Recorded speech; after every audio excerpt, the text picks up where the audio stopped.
Hello dosto, once again a very welcome back to the new video, and in this video we are going to discuss about your college fees. अब दोस्तों इस बार अगर आप यहाँ पर देखें provisional list already declare हो चुकी है, और अगर आप यहाँ पर देखोगे फीस का और पर्टिकुलरली कुछ चुनिंदा यूनिवर्सिटीज़ की फ़ीस देखोगे तो आपको तो पहले यकीन नहीं होगा कि सच में इतनी ज़्यादा इंजीनियरिंग कॉलेजेस की फ़ीस हो सकती है। बट एक्चुअल में यहाँ पर फ़ीस होती है नहीं, आपको पे भी करनी रहती है, और ये भी लाखों में। तो आज का ये वीडियो मैं यही डिस्कस करने वाला हूँ, पूरा टॉपिक फ़ीस के ऊपर रहने वाला है कि इतनी ज़्यादा हाई फ़ीस पे करनी चाहिए कि नहीं, वो सब कुछ हम आज के ये वाले वीडियो के अंदर डिस्कस करने वाले हैं। वीडियो बहुत ही इंटरेस्टिंग होने वाला है, वीडियो को लास्ट तक ज़रूर से देखिएगा। अब दोस्तों सबसे पहले यहाँ पर मैंने यहाँ पर कुछ आप देख सकते हो 1 से लेकर 4 तक का यहाँ पर मैंने कैटेगराइजेशन किया है कि जिसके अंदर यहाँ पर सबसे पहले सबसे ज़्यादा गुजरात के अंदर कोई भी कॉलेज की फ़ी है ना, तो वो थी यहाँ पर LPA सेप्ट यूनिवर्सिटी जो है अहमदाबाद के अंदर आती है। इसके अंदर सिर्फ और सिर्फ सिविल इंजीनियरिंग की 40 number of engineering he seat थी। कितनी? सिर्फ और सिर्फ 40, और उसकी पिछले साल की फ़ीस 3.4 लाख पर एनम थी। सबसे ज़्यादा गुजरात में जो कोई भी कॉलेज की फ़ी है तो वो सेप्ट यूनिवर्सिटी की थी, बट फिर ये सेंटर ऑफ एक्सीलेंस में आ गई, तो उसके बाद इसकी फ़ीस पब्लिकली यहाँ पर चली गई है। कहीं पर भी लेटेस्ट फ़ी अवेलेबल नहीं है, आपको यहाँ पर कॉलेज में कांटेक्ट करके ही पता करना पड़ेगा। इसके बाद अगर हम बात करें सेकेंड नंबर ऑफ जो यहाँ पर मैंने मेंशन किया है, विच इज़ COE, इसका मतलब होता है सेंटर ऑफ एक्सीलेंस यूनिवर्सिटी, और इसके अंदर यहाँ पर कौन कौन सी आ जाती है? निर्मा यूनिवर्सिटी आ जाती है, फिर आपकी यहाँ पर आ जाती है DAIICT, इस तरह की यहाँ पर सारी कॉलेजेस आ जाती है जिसको आप कंसिडर कर सकते हैं as a centre of excellence university. Centre of excellence university इन सारी कॉलेजेस की बात करें तो इसकी फ़ीस वेरी रहती है, फिक्स नहीं रहती है। ऑन एन एवरेज यहाँ पर आपको 2 LPA यानी कि 1 साल की 2 लाख फ़ीस कंसिडर करके चलना पड़ता है। इतना तो आपको लेके चलना पड़ेगा 1 साल की फ़ीस का।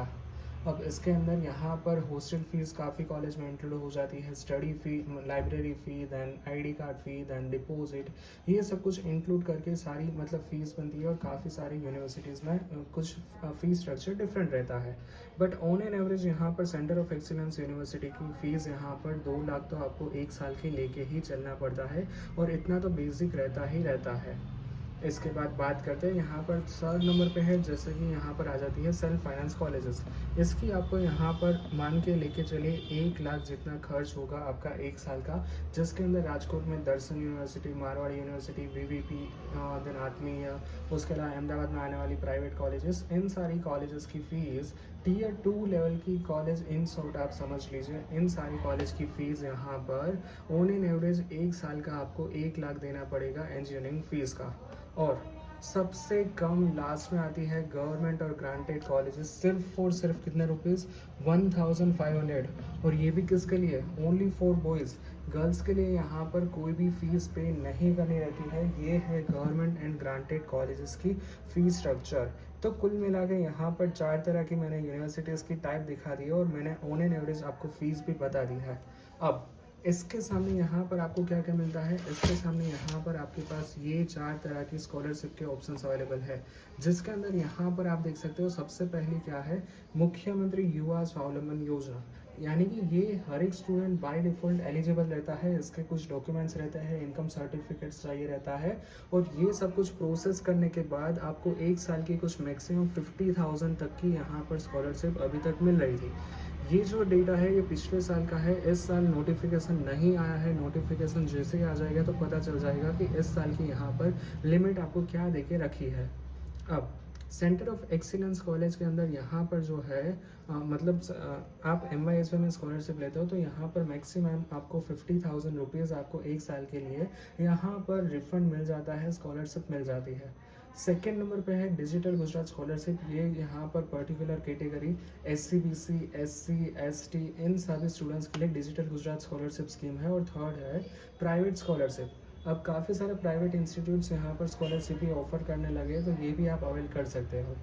अब यहाँ पर क्वेश्चन आता है कि दोस्तों इन सभी के सामने यहाँ पर क्या आपको इतनी ज़्यादा फ़ीस पे करनी चाहिए कि नहीं। तो जिसमें सबसे पहला ऑप्शन हर एक के सामने यही आता है कि आप लोन कर लो, यानी कि स्टूडेंट लोन, एजुकेशन लोन। अगर for an example Nirma university में आपका एडमिशन लगा है, 1 साल की फ़ीस आप मान के चलिए 2 लाख है, आप 4 साल तक पढ़ाई करोगे तो 8 लाख यहाँ पर आपका खर्चा होगा। इसमें आप 2 लाख ऐसे ही ऐड कर दीजिए तो कुल मिला के आपका 4 साल का खर्चा यहाँ पर पहुँच जाता है 10 लाख तक। अब इसमें यहाँ पर बाकी एग्ज़ाम फ़ीस, आपकी ट्रांसपोर्टेशन की फ़ीस, आपकी सैटरडे संडे का स्पेंड, ये सब कुछ भी तो इंक्लूड कीजिए। तो पहले तो यहाँ पर मैं कहना चाहूँगा कि एक इस तरह का रफ एस्टिमेट निकाल दीजिए कि फॉर एन एग्जांपल निरमा में जा रहे हो तो ऑन एन एवरेज यहाँ पर आपको 10 लाख का खर्चा होने के चांसेस है। तो फिर यहाँ पर आप सोचिए कि इसके सामने आपको लोन लेनी चाहिए कि नहीं। अगर यस, अगर सब लोग सहमति बनती है देन आप डेफिनेटली लोन का ऑप्शन कर सकते हैं। अगर नहीं तो फिर इसके सामने मैं डेफिनेटली सजेस्ट करूँगा कि दोस्तों यहाँ पर गवर्नमेंट कॉलेज और ग्रांटेड कॉलेज में कोई बुरी बात नहीं है। आपको एलडी, वीजीसी, जीईसी, गांधीनगर जैसी टॉप 5 से लेकर 7 तक की गवर्नमेंट कॉलेज में भी एडमिशन मिल रहा है। Then I will definitely suggest कि सेल्फ फाइनेंस कॉलेज का मुंह ना रखे हुए गवर्नमेंट कॉलेज में आप डेफिनेटली एडमिशन ले सकते हो। ऑलराइट, सो या that's it for today's video. Thank you very much for watching this video. If you need out, then ask me in the comment section. Thank you. Bye bye.